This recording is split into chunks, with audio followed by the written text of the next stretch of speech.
Hello बच्चों, मैं doctor Sharda कुमारी महारानी महेश्वर लता संस्कृत विद्यापीठ लोहना मधुबनी से। बच्चों, आज हम कक्षा उपशास्त्री द्वितीय खंड के लिए जो हमने विजयनगर साम्राज्य को सेलेक्ट कर रखा है, उस पे जो हम पीछे भी चर्चा कर चुके हैं, उसी चर्चा को हम आगे बढ़ाएंगे। बच्चों, हमने बताया था कि 1336 ईस्वी में हरिहर और बुक्का इन दोनों भाइयों ने विजयनगर साम्राज्य की स्थापना की थी और उस समय दिल्ली सल्तनत के अधीन जो है वो तुगलक वंश का शासन चल रहा था। मोहम्मद बिन तुगलक जो है वो दिल्ली की गद्दी पे बैठा हुआ था। हरिहर और बुक्का ने संगम राजवंश की स्थापना की थी और संगम राजवंश के विभिन्न शासकों के बारे में हम इसे पूर्व के क्लास में पढ़ चुके हैं। उसके अधीन विजयनगर साम्राज्य के अधीन 4 राजवंशों के बारे में हमने बताया था कि 4 राजवंशों के शासकों ने विजयनगर पे शासन किया था, जिसमें संगम वंश, शालूब वंश, तुलुब वंश और अराबीडू वंश था। तो संगम वंश के बारे में हम जान चुके हैं। अब इसके दूसरे राजवंश शालूब राजवंश के बारे में आज चर्चा करेंगे। शालूब राजवंश जो है, शालूब वंश, वह 1485 ईस्वी से 1505 ईस्वी तक रहा था। शालूब नरसिंह 1485 ईस्वी में इसने विजयनगर में दूसरे राजवंश शालूब वंश की स्थापना की। अपने 6 वर्ष के शासनकाल में शालूब ने राज्य में व्याप्त आंतरिक विद्रोहों को समाप्त करने का पूरा प्रयत्न किया और कुछ हद तक उसमें उसने सफलता भी पाई। लेकिन उड़ीसा के गजपति शासक पुरुषोत्तम से जो है यह पराजित हो गया और बंदी बना लिया गया।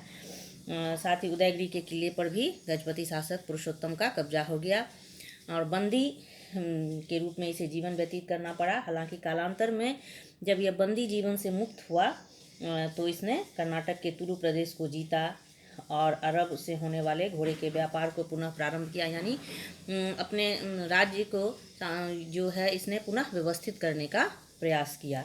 लेकिन 1491 ईस्वी में इसकी मृत्यु हो गई। तो 1485 से 1491 मात्र 6 वर्षों का ही इसका शासनकाल रहा और वो बहुत उत्कृष्ट नहीं कहा जा सकता है।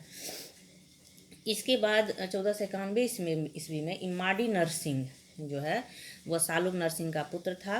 वह शासक हुआ, लेकिन यह अल्पायु था, छोटा था, इसलिए इसका जो संरक्षक था नरसा नायक, उसने मौके का पूरा फायदा उठाया और संपूर्ण सत्ता पर अधिकार करके स्वयं शासक के रूप में शासन करने लगा। इमाडी नरसिंह को भी इसने पेनुकोंडा के किले में कैद कर लिया। बस लोगों को ये लग रहा था कि इमाडी नरसिंह गद्दी पे बैठा हुआ, लेकिन पूर्ण सत्ता नरसा नायक के कब्जे में था। और 1491 से लेकर 1505 ईस्वी तक अगर हम कहें कि यह पूरा शासनकाल जो है वो नरसा नायक के नाम था तो अतिशयोक्ति नहीं होगी। अपने इस 12-13 साल के शासनकाल में नरसा नायक ने जो है सो रायचूर दोआब के अनेक किलों पर अधिकार किया था। नरसा नायक एक वीर योद्धा था और इसने बीजापुर के शासक यूसुफ आदिल खान को भी परास्त किया। इसके अलावा उड़ीसा के शासक प्रताप रुद्रदेव गजपति को भी इसने परास्त किया। मदुरा, बीदर, श्रीरंगपट्टम इन शासकों के खिलाफ जो इसने अभियान चलाए उसमें यह सफल रहा। नरसा नायक इसके अलावा चोल शासक, पांड्य शासक एवं चेर शासकों को भी विजयनगर साम्राज्य की अधीनता स्वीकार करने के लिए विवश किया। दक्षिण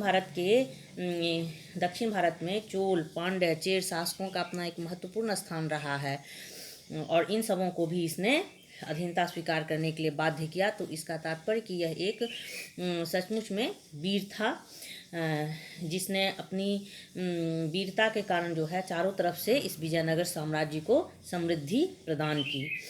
1505 ईस्वी में इमाडी नरसिंह की हत्या हो गई और नरसा नायक के पुत्र वीर सिंह ने ही उसकी हत्या कर दी और इसके साथ ही शालूब राजवंश का जो है वो अंत हो गया।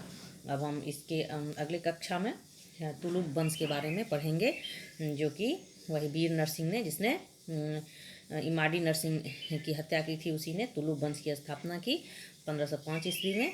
उसके बारे में हम अगले कक्षा में चर्चा करेंगे। आज के लिए इतना ही। धन्यवाद।